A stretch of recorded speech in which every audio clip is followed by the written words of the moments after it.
If you're wearing barefoot shoes but your still feet hurt, the problem is not that something is wrong with you, the problem is that somebody has lied to you. And in today's video I'm gonna break down the myths and the benefits around barefoot shoes, and stick to it because you're gonna learn that they can be a great tool, but they can also increase your risk of injury if you're not ready for it. My name is Tsetso, I'm a sports physio and I constantly work with active people to fix their sports injuries. So stick to the end of the video because I'm gonna show you some effective exercise that can actually help you fix your feet pain.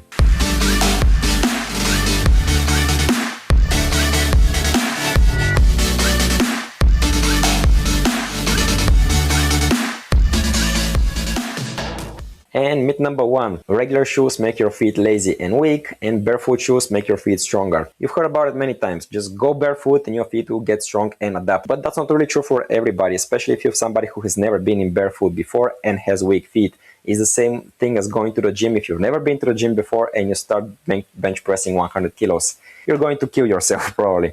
So it's the same story here. You are going to be very likely to overwork those intrinsic muscles of your feet instead of helping them get stronger, because barefoot does increase the stress on them. If you're not ready for it, you might pay the price. Best thing to actually increase the strength of your feet in the long run is corrective exercises, specifically targeting those muscles that I'm going to show a bit later in the video. And especially if you combine that with barefoot, that's the best thing. But barefoot alone are really not going to give you that much of a stimulus to increase significantly the strength of those muscles. And second thing, by the way, you can have very strong feet with the cushion shoes as well. So I'm going to talk about the benefits a bit later, but you don't need to invest a lot of money necessarily in barefoot if you want strong feet. Myth number two, barefoot shoes fix flat feet. You've heard about it many times. If you have flat feet, go barefoot, problem solved. That's not really how it works, because two things here. Firstly, flat feet is not a disease, and secondly, you can have strong and resilient feet even if you have flat ones. In the past, doctors and physios were very concerned about the structure of your foot, whether you have very nice arch over there. But nowadays, with advancements of medicine and science, it has been proven that structure does not correlate to function, meaning it's much more important whether you have good function of the foot, whether you can contract and relax those muscles, whether you can increase the height of the arch, whether you can decrease it by pronation, supination and pronation. That's what really matters, the control you have over your feet, not just the function. Because if you go through the literature, you're gonna see, and not only in literature, also watch Olympic Games, many of the best sprinters in the world, I think you've seen both also, he has scoliosis, by the way, but he also has flat feet. So those things are not really related to disability, because he used to be the best sprinter in the world, right? So how does that explain flat feet? Haters.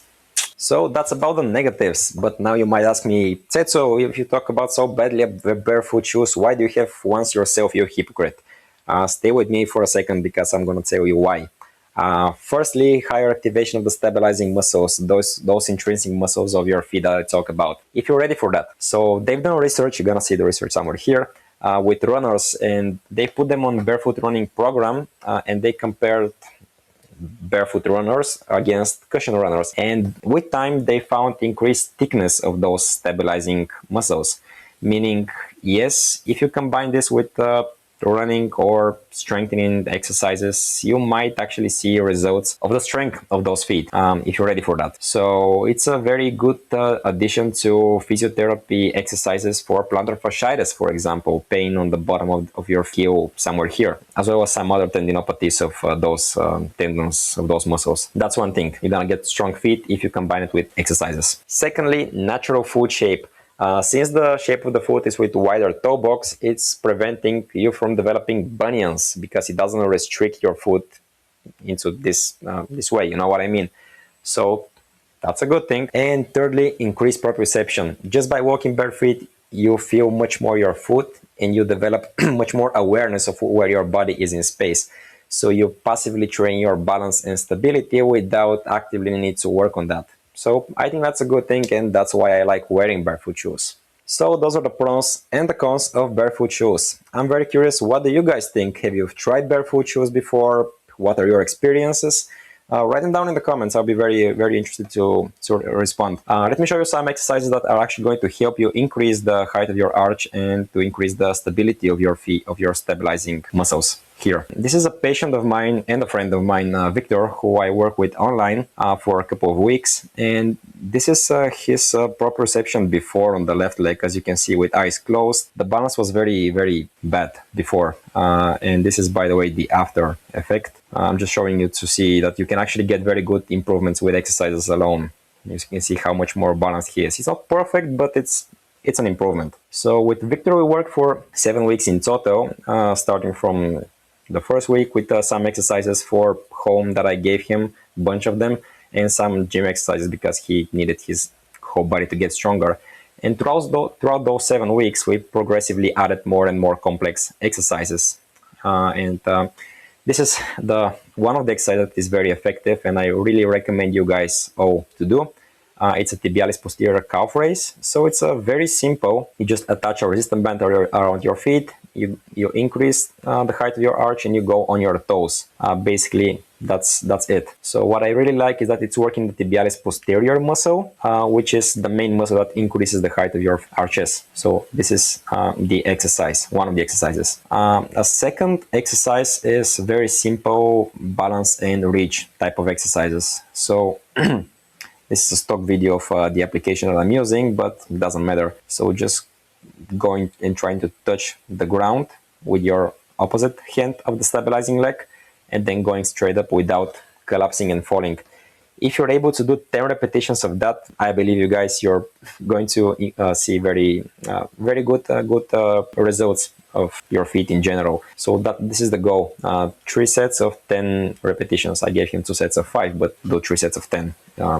No problem. And this is the third exercise. That's a common exercise given for plantar fasciitis. Basically, just going on your just a single leg calf raise with the toes onto a towel, because the toes need to be extended. This way you activate much more the plantar fascia and the intrinsic muscles on the bottom of your feet. And there are also many others, but without going into too much details to make this video longer. If you want the full exercise program, by the way, comment program underneath in the comments and I'll send you the full program to start doing it yourself to improve your arch. So that's about it. From this video, I want you to learn 2 things. Natural doesn't mean safe. And secondly, barefoot does not fix flat feet. It simply demands more control of your foot. So if you're not ready for it, for barefoot, you might injure yourself. But if you're ready, that's something worth exploring, whether it's for you or not. Don't expect any magical things. You can have very strong feet without barefoot shoes. But it's also a nice addition if you're active and strong individual to try barefoot maybe for a while. There are also, I know, on the market beginner barefoot shoes, which are with a bit higher sole, and you can progressively purchase more advanced barefoot shoes for experienced ones.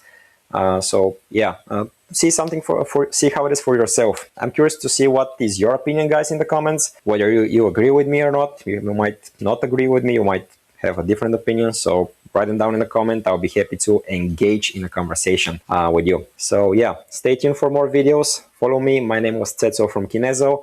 See you next time.